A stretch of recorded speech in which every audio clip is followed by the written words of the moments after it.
नमस्कार दोस्तों, क्या हाल है। आज मैं आपसे बात करना चाहता हूँ कार्मिक अकाउंट पे। क्या है कार्मिक अकाउंट, किसने बनाया और क्यों बनाया।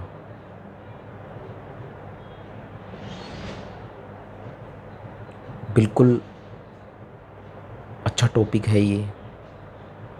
काफ़ी दिनों से इच्छा हो रही थी कि मैं कर्म पे बात करूं। हम इंसान या कोई भी जीव इस दुनिया के अंदर अपना कर्म करता है और अपने किए हुए कर्मों का अच्छा या बुरा फल भोगता है।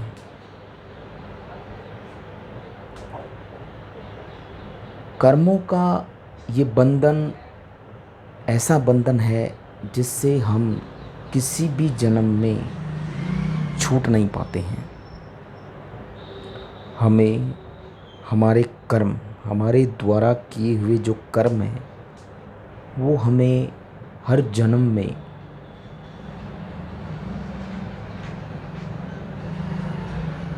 साथ रह कर के उसके अच्छे या बुरे फलों को भोगना होता है। कार्मिक अकाउंट एक कर्म का अकाउंट है जो कि ईश्वर ने बनाया है। आपने अगर गीता पढ़ी हो तो गीता के अंदर भी भगवान श्री कृष्ण ने एक उपदेश दिया है। पूरी गीता, पूरी की पूरी गीता कर्म बेस्ड है, कर्म पर आधारित है। स्पष्ट रूप से श्री कृष्ण भगवान ने कहा है कि इंसान जैसे भी कर्म करता है उसको उसका फल निश्चित रूप से प्राप्त होता है। अब कर्म हमने अच्छा किया या बुरा किया वो हम पे डिपेंड करता है। आज कोई भी व्यक्ति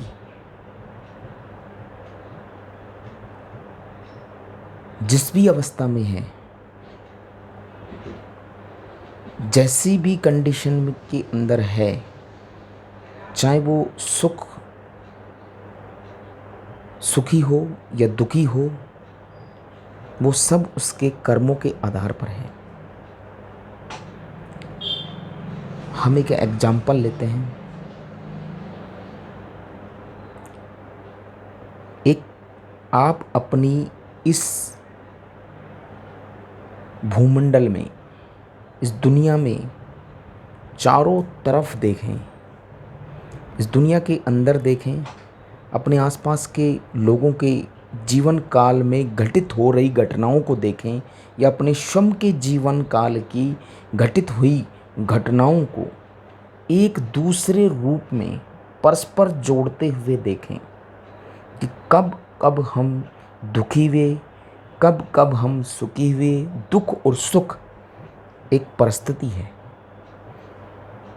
दुख और सुख एक परिस्थिति है जिससे हमें ये फीलिंग आती है कि हमें पेन हो रहा है या हमें अंदर से खुशी हो रही है।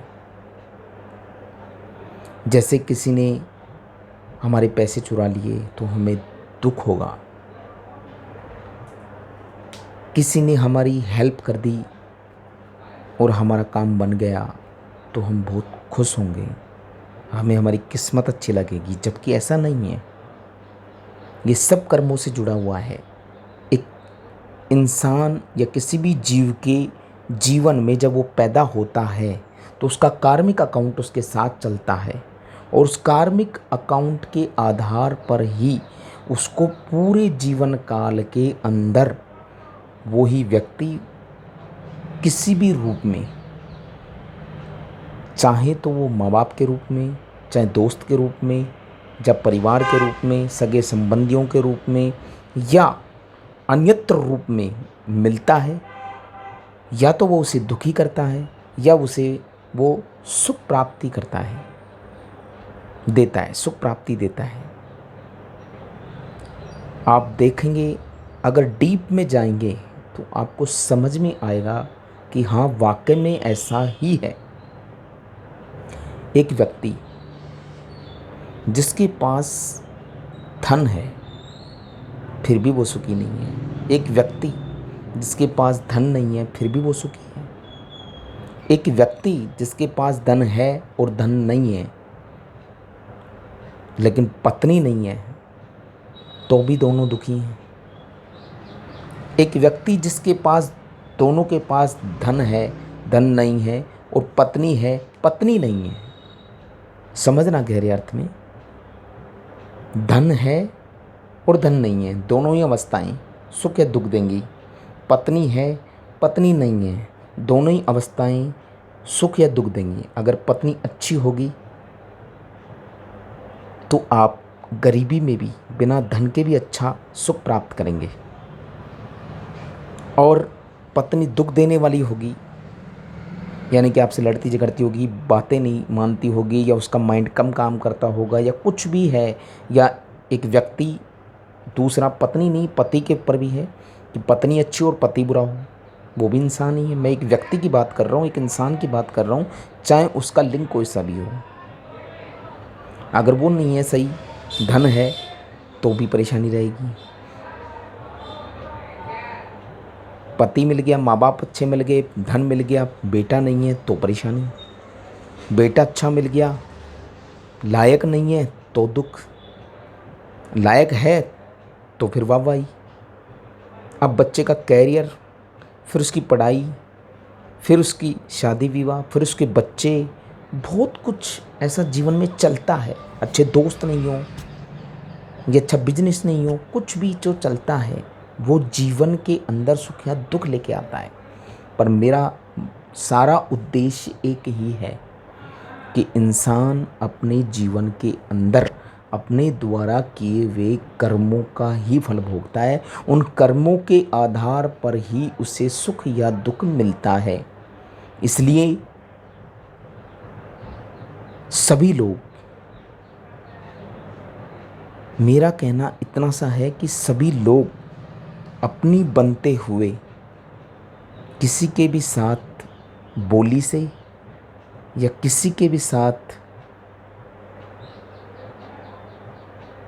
अनजाने, जाने अनजाने किसी भी तरह से बुरा व्यवहार नहीं करें या उसको गलत ना बोलें जिससे आपका कार्मिक अकाउंट खराब हो। कोई ऐसा अन्याय नहीं करें, कोई ऐसा कार्य नहीं करें जिसकी वजह से आपका कार्मिक अकाउंट गलत हो, क्योंकि वो आपका सबसे बड़ा अकाउंट है और ये अकाउंट ईश्वर के हाथ में है, केवल और केवल ईश्वर के हाथ में। ईश्वर ही उस कार्मिक अकाउंट का तराजू है जो तोलता है। कर्म आपके किए हुए हैं, तराजू वो लेकर बैठा है। जैसा करोगे वैसा विपरीत लौट कर आएगा आपके पास। अगर आप अच्छा करेंगे तो आपके पास अच्छा लौट कर आएगा, आप बुरा करेंगे तो आपके पास बुरा लौट कर आएगा। ये हो सकता है कि समय अलग हो, स्थिति अलग हो, लेकिन मैं ये दावे के साथ कह सकता हूँ कि आप जैसा कर्म करेंगे आपको वैसा फल भोगना पड़ेगा। इसलिए अच्छे कर्म करिए, सदा खुश रहिए, लोगों से प्रेम करिए, आपस में एक दूसरे से जुड़ाव रखिए। Thank you very much. और एक अच्छा सा नेक कर्म और कर दीजिए। जिसने अभी तक मेरे चैनल को सब्सक्राइब नहीं किया है वो यूट्यूब पे जा कर के मेरा चैनल सब्सक्राइब करें, बेल आइकन दबाएं और इंस्टाग्राम पे मुझे फॉलो करें। और ये वीडियो अगर आपको पसंद आया हो तो मुझे लाइक करना ना भूलें और अपने से जुड़े हुए सभी लोगों को शेयर करना ना भूलें, क्योंकि आपका ये प्यार ही मुझे और नए नए वीडियो छोटी छोटी बातों पे जो दैनिक दिनचर्या में होती हैं उन पे बनाने के लिए प्रेरित करेगा। आपका साथ ही, कहते हैं ना कि कलाकार की तालियां कलाकार जब अपनी कलाकारी दिखाता है तो जब ऑडियंस की तालियां उसे मिलती हैं सामने से तो उसमें जज्बा आ जाता है, जोश आ जाता है। तो अगर आप लोग मुझे भी जज्बा देंगे तो मैं भी अपने अंदर की बातों को बाहर लेकर आऊँगा, अपनी नॉलेज आपसे शेयर करूँगा, क्योंकि मेरे चैनल का नाम भी है know X Y Z Instagram पे और knowledge X Y Z YouTube पे। यानी कि मेरा काम है हर एक थिंग पे, हर एक चीज़ पे आपको जानकारी देना। Thank you, thank you.